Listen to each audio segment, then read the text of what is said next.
Hello and welcome to Asia Stream, where we track, report, and analyze the issues and interests of the world's largest region. I am Wajahat, Nikkei Asia's digital editor, here in New York City. Today's episode, Abortion in Asia, Beyond Taboo. Abortion remains a complicated, divisive topic across the world. Any day now in the US, the Supreme Court is expected to overturn a decades-old law premised on the landmark case of Roe versus Wade, which will deny American women the right to end their pregnancy. In the White House, the Biden administration is scrambling to give women in Republican-controlled states more options if and when the law is overturned. In a hyper-polarized America, this may be the most contentious issue of all. A debate between the progressive pro-choice and the conservative pro-life camps. Not really as black versus white as it is blue versus red. For in the United States two-party system, it's easy to demarcate who lies where on the subject, with Democrats seeking to expand abortion rights and Republicans looking to restrict them. But beyond America, there is a larger debate about the controversial medical procedure, which, by the way, is widely practiced globally. According to the World Health Organization, 6 out of 10 pregnancies worldwide end in abortion. In Asia, at least 36 million women have abortions every year. Many of them don't live through the procedure. But in the world's largest region, the abortion debate isn't just a two-way argument like it is in the US. Rather, religion, population control, gender selection, and cultural taboos all intertwine to form a staggering, complicated picture about what a woman can or cannot do with her body. Put your thinking cap on. We've got quite the show. You're listening to The Sound of Asia, streaming in your ear. From Nikkei Asia, this is Asia Stream. A reminder that Nikkei Asia is currently offering an exclusive discount for our podcast listeners. Get 3 months of our award-winning coverage for just $9. To redeem, just click the link in the episode description. Whatever your opinion about abortion, the numbers don't lie. About 8 years ago, the WHO funded a study looking at abortion rates worldwide. Within Asia, the safest abortions were carried out in East Asia, places like Japan, China, Taiwan, and South Korea. But the most unsafe places in Asia to get an abortion, gauged by the highest case fatality rate, women dying in the procedure of abortion, were in South Central Asia, India, Pakistan, Bangladesh, Afghanistan, and the former Soviet stans, etc. Just over half of the abortions in that region were conducted safely. That's a staggering rate, as almost 1.9 billion people live in South and Central Asia, the most populated part of the world. But why this topic and why now? Well, with the expected reversal of Roe versus Wade, millions of Americans are up in arms about the future of women's rights in this country.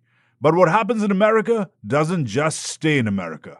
The impact of American law has had and will probably trigger a larger international debate. Here's a fact. Abortion is real. Unless you live alone on an island, hundreds, if not thousands of abortions will have happened legally or illegally in the country you're in by the time you're done listening to our show today. And if you're from Asia, you'd probably acknowledge that this hush-hush topic doesn't get the airtime that it truly deserves. With that in mind, our coverage of abortion in Asia is inspired by Nikkei Asia's big story this week, which is also on the same topic. We hope you grab a copy from your favorite newsstand or check out our big story on asia.nikkei.com. With that, let's turn to Asia Stream correspondent Monica Hunter-Hart, who will take a look at Asian abortion laws and perspectives through 3 case studies: China, Indonesia, and India. Over to you, Monica. Thanks, Waj. Let's start with the largest country on Earth by population, where abortion has historically been used as a means of population control. I'm talking, of course, about China. Here to discuss is our Beijing-born New York reporter, Marrian Zhou. She's one of 11 journalists who reported out Nikkei Asia's new big feature on abortion rights in Asia. So Marrian, unlike much of Asia, abortion laws in China are very lenient. Abortion is legal and quite accessible. Tell us why that is. Well, it was mainly because of the one-child policy that was implemented back in the 1980s. It was used to curb population growth. So, parents with unauthorized pregnancies, they will face serious fines, and sometimes forced abortion. So abortion has been long accepted as a tool to, terminate unwanted pregnancy. And in Chinese society, it's not so much a taboo unless you are not married as a woman and you have a child. Then, people might judge you in a certain way, which is a stigma that I think a lot of feminists are trying to address right now. As background for listeners, currently Chinese parents are allowed to have up to 3 children, and that's because China has a demographic crisis. From 2010 to 2020, the number of people at or above 65 years old increased by 60%, and at the same time, the working population fell 4% from 2013 to 2020. The PRC is worried about having enough young people to economically support the elderly population. So with all of this in mind, last year, the Chinese authorities came out with a 10-year plan that included language saying that they aimed to reduce the abortion rate. The note was short and vague, though, so does this signal a significant sea change? Might the PRC restrict abortion access anytime soon? It took the Chinese government a very long time to change the one-child policy or to roll back on it, right? So generally, when the law in China is inked, it's very hard for them to roll back on it. Especially like something like abortion, which has long been accepted as a available tool. So, it's very unlikely that they would take it away just because of the population growth. There are other ways that they could encourage people to get married and have children than taking away abortion. Switching gears a little, some analysts compare the PRC's stance on abortion to eugenics. That's the practice of labeling some human traits as more desirable than others and then selectively breeding populations, or in some cases sterilizing populations, to quote-unquote improve the human species. So this is a pretty strong claim. Eugenics remains one of the most controversial scientific topics of our time. What is meant by that here? If you're pregnant and your baby is not healthy, I think it's pretty accepted in the Chinese society that abortion would be a better solution. The government would support, even though they want more babies to be born, they would want healthy babies to be born. To them, if you're born with, health complications, that's more burden on the society, more burden on social services. It's not like, every Chinese family is practicing this. It's just more accepted in government value. Thanks, Marrian. Let's move on now to one of the biggest factors that influences abortion laws across the world: religion. I'm going to run through some major religions that are practiced in Asia, but first, a couple important stipulations. One, the level of religious strictness regarding abortion doesn't always translate to an equivalent legal strictness in the places where those religions are practiced. And two, there's of course great variation in the beliefs of individual practitioners. But here we go. On the most restrictive side, you have the Roman Catholic Church, which considers abortion to be a grave sin under any circumstances. That dogma, of course, affects the Asian Catholic majority countries of the Philippines and Timor-Leste. Hindu texts say abortion is unacceptable. In Asia, that primarily affects India and Nepal. In terms of Buddhism, many traditional sources say abortion is wrong, and that is also the view that the Dalai Lama holds, but he has said that to some extent it depends on the circumstances. Buddhism is particularly common in Southeast Asia, including in Cambodia, Thailand, Myanmar, and Laos, and it also goes all the way west to Sri Lanka and as far north as Bhutan. Islam, which is practiced widely from Malaysia to the Middle East, isn't particularly clear. Islamic scholars disagree about the extent to which abortion should be allowed, so it varies a great deal from place to place. Although even the strictest laws that are influenced by Islam almost always allow abortion to protect a pregnant woman's life. To delve just a little into the God factor affecting abortion in Asia, we took a look at the world's largest Muslim country, Indonesia. And we spoke to Ismi Damayanti, our correspondent in Jakarta. Here's what she had to say. So currently, the abortion is legally recognized in Indonesia, and only under two circumstances, as regulated by the law on health. First is for medical emergency, and the second circumstances would be the pregnancy from rape, the unwanted pregnancy from rape.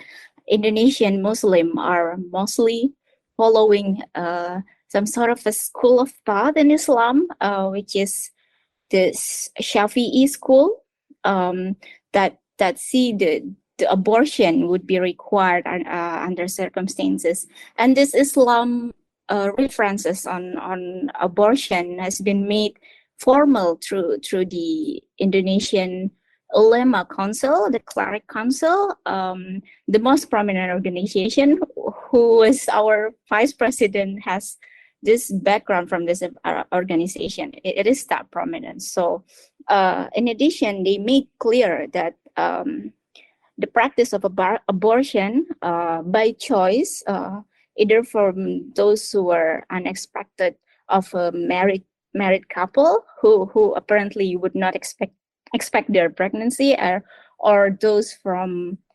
extramarital relationship, are strictly forbidden. Ismi interviewed a young woman who had one of those illegal abortions when she was at university and unmarried. Her name has been changed for her protection. We're calling her Rara. Rara went covertly to a place in central Jakarta to get the procedure. It shows nothing showing that it's an operation, especially a medical operation place, Rara went with the man who impregnated her, and because they didn't know of the clinic's exact location, they walked around looking purposefully confused until a person approached them and subtly asked Ismi about her period. Someone could appear and, "Are you late?" Just asking you around like that. And yeah, that's the very person who would lead you to the actual place of the clinic. People like this are employees of these secret clinics and get paid a commission for each customer they bring in. According to her, it's quite a cold treatment. It's quite a cold behavior from the doctors and the nurse, and that's what made her nervous about it the most. Here's Rara herself talking about the procedure. When the abortion was carried out, I was very nervous because the doctor didn't tell me anything to do before the treatment started. I was only asked to change into a gown and sit on the chair with my legs opened facing upwards. That was surprising because there was no anesthetic. She told me that she suffered a bleeding that she wasn't even, dared or willing to ask if it's all right or not, if a week long of bleeding is normal. And she could not really tell anybody about that. That's how challenging her situation was. When the bleeding stopped, she said the period pain was similar, something like when she had the abortion. It's something like, she said, so excruciating, and that's how she could really recall how traumatic the experience was. Those excruciating periods continued for about a year. If Rara's abortion was ever discovered, both she and the doctors that performed the procedure could be charged with criminal offenses. If the man who impregnated her were found to have persuaded her to get the abortion, he could be charged too. The fine would be up to 1 billion rupiah, which is the equivalent of almost $68,000. It was never an option to keeping it because the situation of the guy having a serious girlfriend on the other side, and she said she was coming from a religious family that would not even tolerate such situation to ever getting discovered. Here's Rara again, describing her complex views on the procedure. I do believe that abortion is wrong. I researched that this is a criminal act, but there was no other option because the guy already had a girlfriend. They had dated since high school and had no plan to break up. I also didn't want to date him. I didn't have feelings like that. And if my parents had found out about my pregnancy, I might have been kicked out of the house and had to leave college. I understand that a fetus becomes a baby and then becomes a human. Abortion means killing it, but there was no other option. Rara does, however, think that women in difficult situations like hers should be able to get legal and safe abortions. Here's our reporter, Ismi, again. It's still a long way for feminist movement, for really moving towards that women actually having the rights to govern our body. Everyone felt like they have the rights to judge and to let this female, a lady, know what to do with their body. And yeah, sadly, even the National Commission for Violence Against Women noted that even for carrying the abortion for unwanted pregnancy from rape was still an issue to enforce. It's sad to admit that it's still gonna be another fight to get women who suffer sexual harassment or abuse with the police would face like victimization, something like, were you triggering it? Were you wearing something that would let this rapist would actually wanted to do such crime? It's still common, even on this legal abortion for women who are suffering from rape. So far, we've looked at population control and religion as factors that influence the conditions around abortion in Asia. Let's look at one other major element, the preference for male children, which leads to something called sex-selective abortions. That's when a fetus is aborted because of its sex organs. This happens across the world, mostly to avoid raising girls. Boys are considered more able to provide for the family when they grow up. In Asia right now, sex-selective abortion is most prevalent in Vietnam, China, and India, the country we're going to discuss next. Abortion has been legal in India since 1971, but it's only allowed under limited circumstances, including fetal abnormality, risks to the health of the mother, and failure of contraception, which, as you can imagine, is a complicated thing to prove. Sex-selective abortions are against the law in India. Doctors aren't even allowed to tell you the sex of your fetus, but these laws are very hard to enforce. We spoke recently to our correspondent in New Delhi, Kiran Sharma, who told us more. Yeah, the male preference is huge in India because India, mostly being a patriarchal society, there is a cultural preference for a male child, especially, in the country's north. A boy is traditionally seen as an heir and breadwinner of the family, while a girl is treated as a financial burden who will be married off and sent to another house with huge dowry, for which the parents start, saving from the day a girl is born in the family. So she is treated as a liability. So if you have a male child, then the respect for you goes up in the family, among your relatives, in the society. And it is so unfortunate because, how you are treated depends on, what you have delivered. And especially in the business families, I know because they have really been under pressure after they got married to deliver a male child because they would be told who would take the business forward. So because a girl is not considered as someone who is efficient enough and who is someone who will stay with the parents to carry forward the business of the family or even the name of the family, because she is eventually going to get married and going to stay in someone else's place. The male preference exists even across class lines and other demographic differences, Kiran says. She spoke to an activist who conducted a survey at Delhi University, one of the most prestigious schools in the country, and the vast majority of 18 to 22-year-olds at this elite university said they'd prefer a boy. Because now they think that the cost of living has gone up so high and they can't afford to have more than one child. So if there's going to be only one child, then it's better be a boy. And having experienced myself over the years, because I live in the society, I am a woman and I have two children. I have a son and a daughter. When I had conceived my daughter's second child, another journalist colleague of mine who was a female came to me and, she asked me, what was the need to go for another child? You already have a boy. So this is the kind of, mentality you see around yourself, because I have been among people who are educated, who are writing about women's rights, and who are talking about welfare of women. And they are coming to me and saying that, why? What's the need for another child? There's already a boy in the family. And that's why when I hear all these things, they don't shock me. The number of girls born compared to boys is increasing every year in India, but there's still a significant gap. According to government statistics, for every 1,000 boys born in the last 5 years, just 929 girls were born. And it's for this reason that, according to Kiran's reporting, there currently isn't a major push among women's rights groups to expand abortion access further. They think that those rights are already quite liberal because abortion is legal in India for the past 50 years or so. And, the more rights they seek in terms of abortion, there is a greater chance of, sex-selective abortions increasing. So they don't want to, make much of an issue about it. And they are quite okay with the kind of rights India has on abortion. Across Asia, there's great variation in abortion laws and attitudes.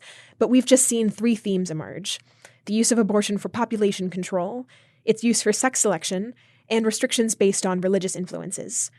On a personal level, as a Western American woman, it's been interesting to learn about perspectives that are so different from the way I'm used to abortion being framed, which is as a black and white moral issue, with pro-life advocates believing it's good and just to protect fetuses and pro-choice advocates believing it's good and just to protect women's right to choose pregnancy.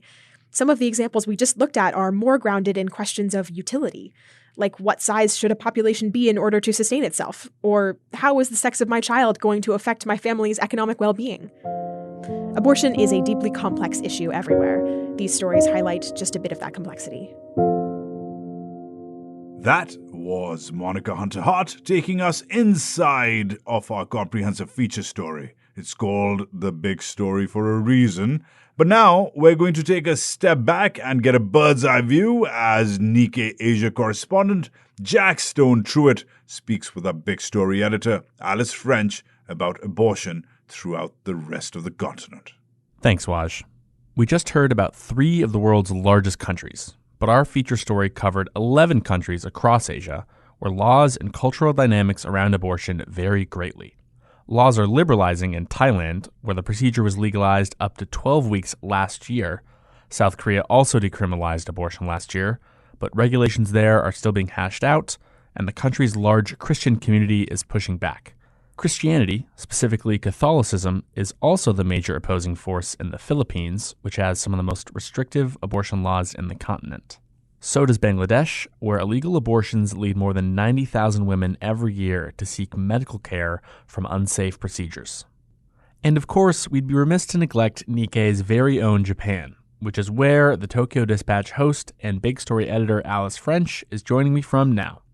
Alice, thanks for being here. Thanks for having me. So Japan was actually the earliest country in Asia to legalize abortion, which it did in 1948 as part of what was called the Eugenic Protection Act. Now, abortion is still legal, and in fact, reproductive health was a major part of Japan's ranking of 19th on the UN's Gender Equality Index, but Japan is a very patriarchal society in many other ways. It scores quite poorly, for example, in terms of women in politics and in the labor force. So Alice, what are the cultural dynamics around abortion in Japan? As Japan's population has gone up and down, attitudes towards the procedure have changed quite a lot. So as many of you know, Japan is currently in an aging population. Almost 30% of the population are over 65, and Japan recorded its 6th consecutive year of record low births last year. So there's a lot of pressure on the government to solve this aging population problem. And as the population has been going down, the stigma surrounding abortion has been going up. On top of that, it's very expensive. You can be paying around $2,000 for the procedure and all of the checks that surround it. And women also are still required to provide a male signature in order to get an abortion. Now, technically, the law only requires a male signature from married mothers, so it only requires a spouse's signature. But the punishment on doctors for performing abortion without consent is so harsh, it can be up to 7 years in jail, that doctors often ask women to provide a male signature just in case, in order to save their own backs.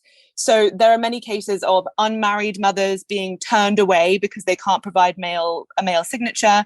There have been some cases of rape victims and sexual assault victims being turned away because they couldn't provide consent from their abuser. And there has been a little bit of movement in recent years to get rid of this spousal consent stipulation, but the government are very unwilling to do so, partly because of demographic pressure and partly because of the social stigma and the shame surrounding abortion as a whole. Now, abortion is once again dominating headlines here in the U.S., where the Supreme Court could overturn the landmark case Roe v. Wade due to a conservative shift in the judiciary. But the politics and framing of abortion vary so much from one place to another, let alone somewhere as diverse as Asia. So how did these differences from one country to another stand out to you in this story? Well, actually, when we began this story and when we started commissioning this story, our plan was really to show how the decision in the US with regards to Roe versus Wade would be affecting abortion in Asia. But as we started to report on it, we realized that actually it's pretty much impossible to say what the impact of the US decision will have over here. There are very few countries in Asia where abortion is even considered a women's rights or a human rights issue. It's too deeply entrenched in politics and demographics and religion to really be considered part of any sort of feminist movement or female empowerment movement. Having liberal abortion laws does not always equate to a lot of women's rights. And I think that's my main takeaway from the story. And that was quite surprising because I think in the States and the West in general, it's considered if there are liberal abortion laws, then there must be good women's rights. It's all about autonomy. It's about choice. And that's not necessarily the case in a lot of Asian countries. So as far as Roe versus Wade's impact on Asian abortion laws go, it sounds like there's little reason to believe it will have much of an impact for now. Is that right? We have had a few activists expressing concern over the fact that if the US, which is generally seen as a sort of progressive, liberal country, if even in the US, abortion rights are going to be restricted, then one can only assume that that might galvanize people in Asia too. So there are some activists that are concerned about that. But the overwhelming opinion that we heard from activists and experts is that probably abortion in Asia is too far removed from women's rights to really be impacted by the Roe versus Wade decision. But we'll have to wait and see. Alice French is our big story editor in Tokyo. Alice, thank you so much for your time. Thank you very much. That's it for Asia Stream this week. As always, I encourage you to head to Nikkei Asia at asia.nikkei.com for more in-depth coverage of the abortion debate and all things related to Asia. If you enjoyed this podcast, please share, subscribe, and leave us a review and hopefully a 5-star rating. And a last reminder that Nikkei Asia is currently offering an exclusive discount for our podcast listeners. Get 3 months of our award-winning coverage for just $9. To redeem, just click the link in the episode description. This episode was produced by Alice French, Monica Hunter-Hart, and Jackstone Truitt. I'm your host, Waj Khan. We'll stream again in 2 weeks. Till then, don't forget to be a stream player.